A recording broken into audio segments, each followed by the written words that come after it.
Buenas, bienvenidos a este curso de pensamiento lógico matemático. Los integrantes son Carolina González Sánchez, Gleidis Pérez Rodríguez, Jacqueline Parra Díaz y Maricel González Madero. Y juntas conformamos el grupo número 3. A continuación, daré paso a mi compañera Carolina González. Buenas noches, yo voy a explicar el tema de razonamiento lógico y razonamiento abstracto. Entonces, el razonamiento lógico es la capacidad mental que nos permite organizar y darle estructura a las ideas para poder llegar a dar una respuesta o una conclusión determinada a un problema. La lógica estudia la estructura del pensamiento, del cual existen varias formas no solo de pensar, sino de razonar.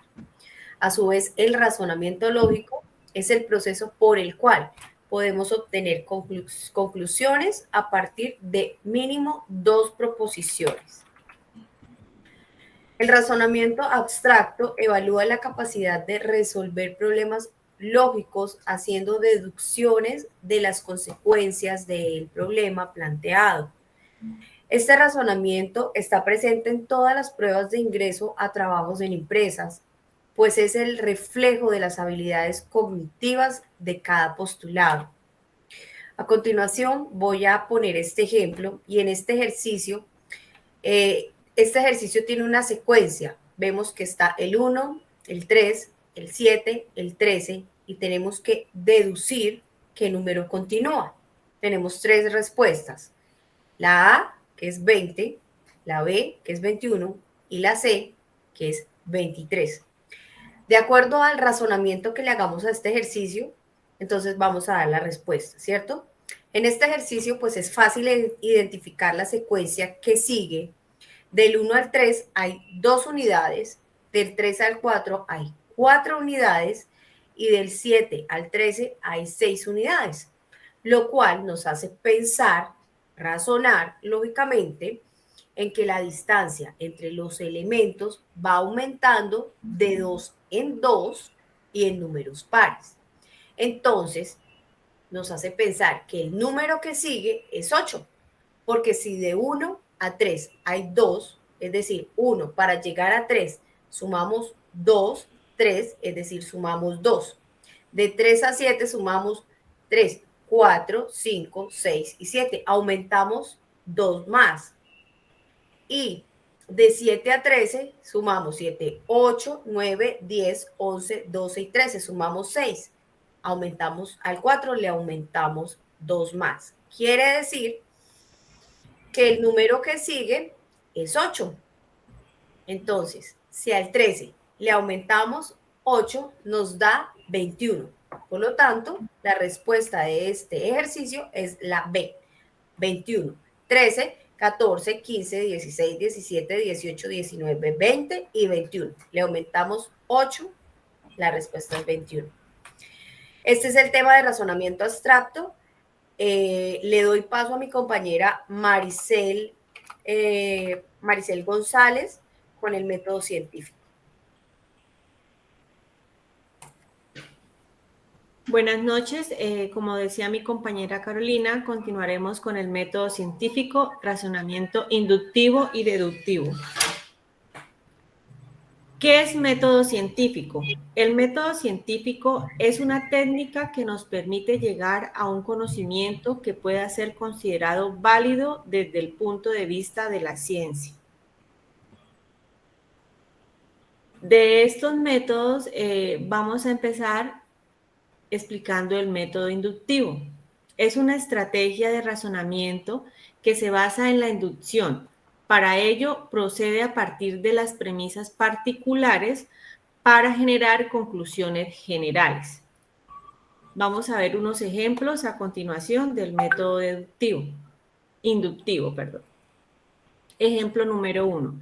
Se parte de la observación para llegar a la teoría. Ejemplo, la observación. Se observa a los perros.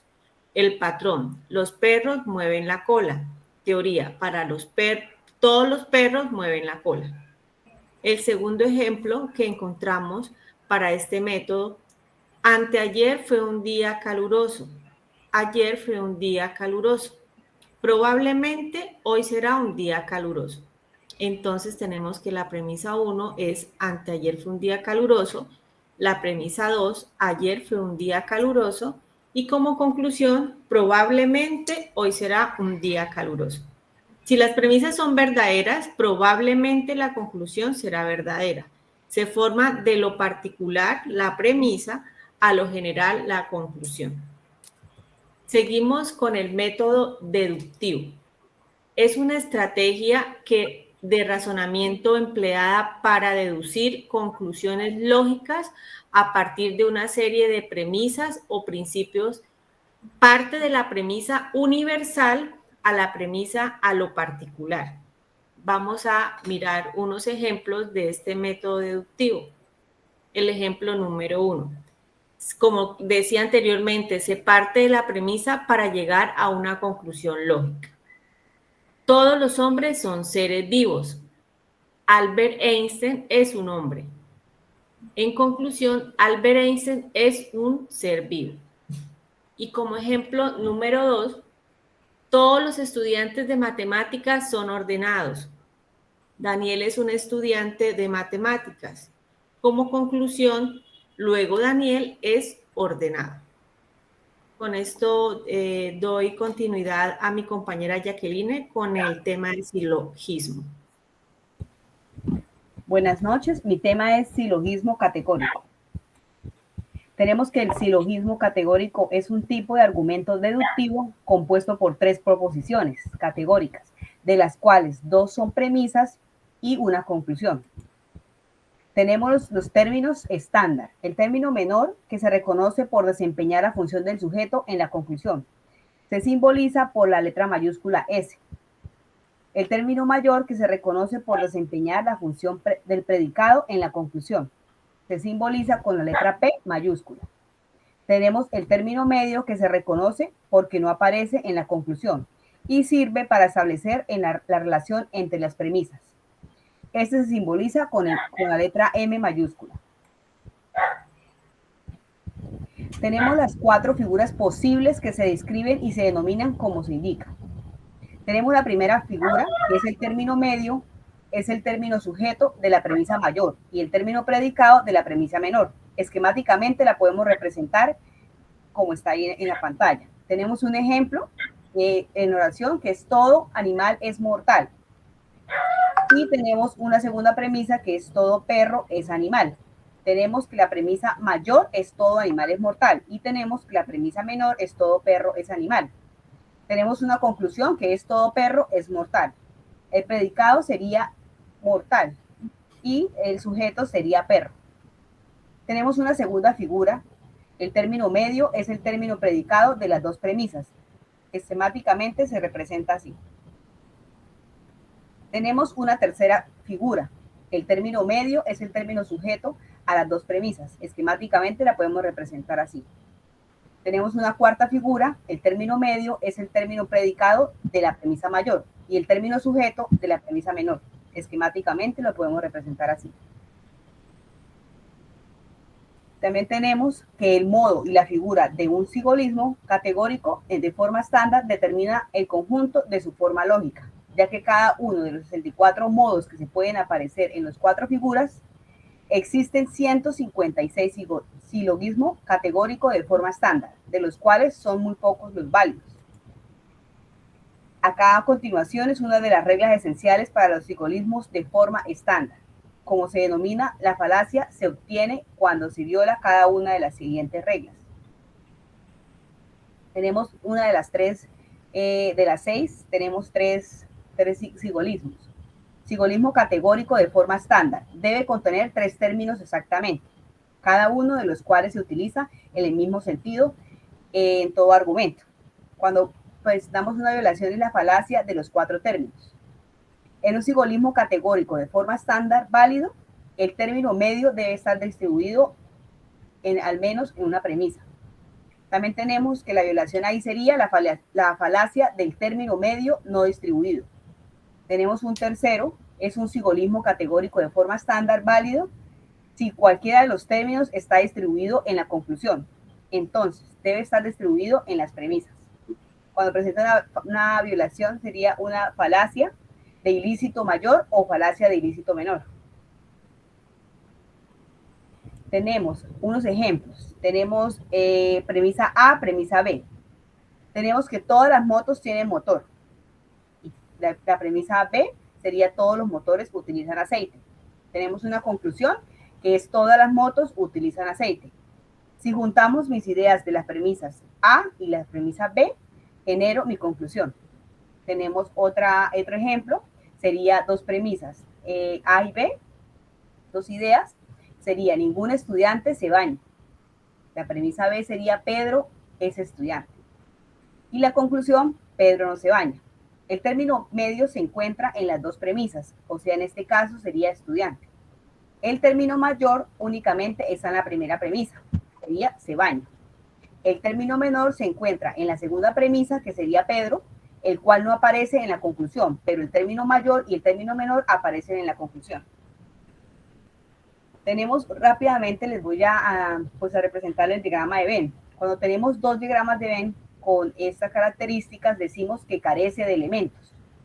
Cuando tenemos un diagrama de Venn con una X, decimos que hay elementos.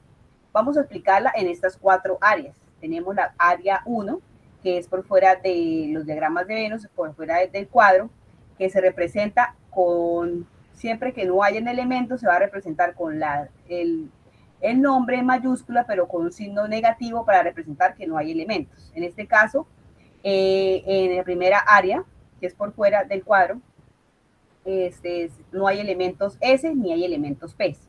Tenemos una segunda área donde se representa el diagrama de Venn.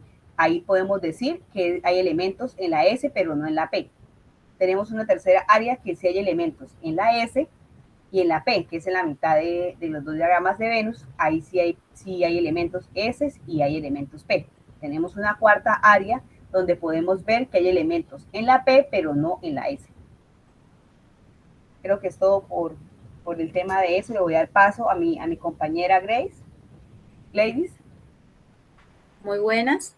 El tema que me correspondió es validez de un argumento, prueba formal de validez, método semántico y método sintáctico. ¿Qué es una prueba formal de validez? Es un método mediante el cual se puede validar un argumento sin la necesidad de basarse en cómo suena el argumento o si a nuestra percepción la conclusión se deriva de las premisas. Existen dos tipos de método, método sintáctico y método semántico. El método sintáctico se dice que un esquema de argumentos es válido cuando hay una deducción de la conclusión a partir de las premisas del argumento y los axiomas del sistema, utilizando solo las reglas de inferencia permitidas.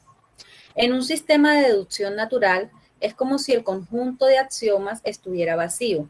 Un esquema de argumentos será válido cuando haya una deducción de la conclusión de las premisas, utilizando solo las reglas de longitud permitidas.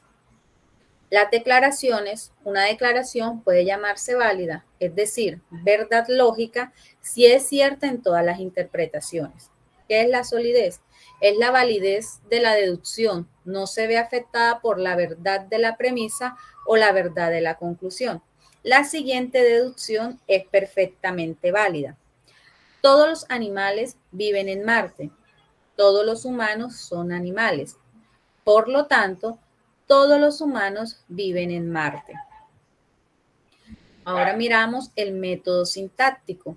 Se dice que un esquema de argumentos es válido cuando es imposible que las premisas sean verdaderas y la conclusión falsa.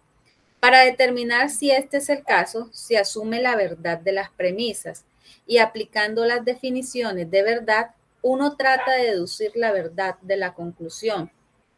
Por eso tenemos esta tabla de verdad. También se supone que las premisas son verdaderas y la conclusión falsa. Al aplicar las definiciones de verdad, se intenta deducir una contradicción o una reducción a lo absurdo. En la lógica proposicional, un método alternativo es transformar un argumento en su fórmula correspondiente y construir una tabla de verdad si la fórmula resulta ser una verdad lógica. Entonces el argumento es válido.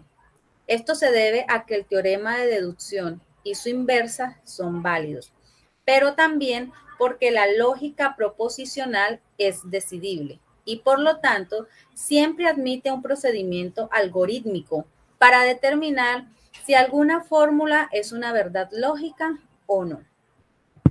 Aquí finalizamos nuestra exposición. Muchas gracias por la atención prestada.